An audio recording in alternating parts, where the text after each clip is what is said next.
Good morning.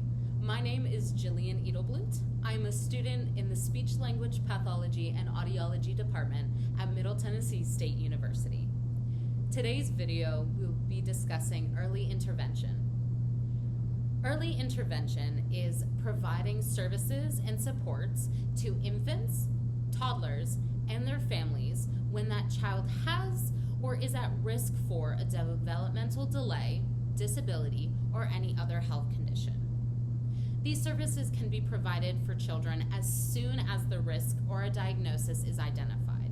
For example, a 2-year-old who is showing signs of a expressive language disorder can be provided with services as soon as that is shown.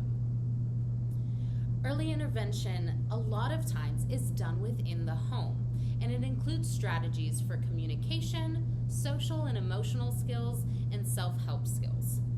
For example, gesturing, early speech, playing, joint attention, feeding, and requesting help are all services that can be provided and supported through early intervention. Early interventions can be done with a multitude of practitioners, including speech therapists, physical therapists, occupational therapists, and audiologists. All of these professionals can assist according to the child's and the family's needs. Early intervention jumpstarts progress for children with developmental delays and disabilities. It allows them to get the services and supports that they need early on, instead of waiting until they are in the school and may have suffered this delay or disorder for many, many years. It allows us to provide them the supports they need to reach their typical peers instead of worrying about lagging behind while they're within the school system. Early intervention has proven better outcomes for children and families when their needs are addressed sooner, and this is within the home and within the school system. SLPs provide early intervention working with early communication skills.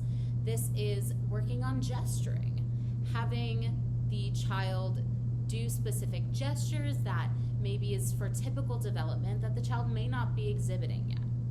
This also includes understanding pragmatics, such as facial expressions, helping a child understand what facial expressions mean what and how they can respond to those expressions. SLPs can also work on early speech.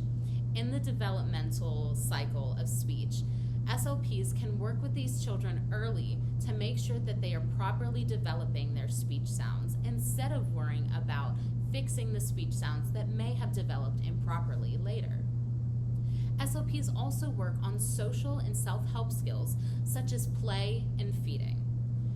Playing includes joint attention, which means that the child and the parent or the child and the practitioner are attending to each other. They are working together.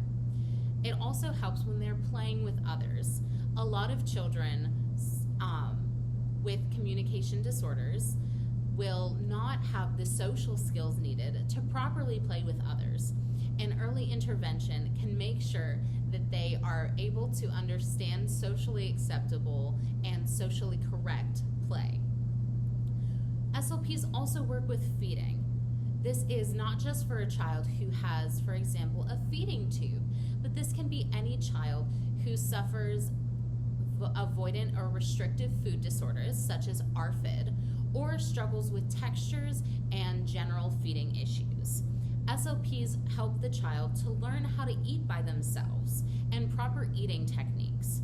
Many children with autism display early feeding techniques such as shoveling, where they put too much food in their mouth at once, and this can lead to a risk of choking. SLPs can assist these children in learning the proper amount of food to be put into their mouth at one time to avoid these shoveling behaviors and therefore avoid choking.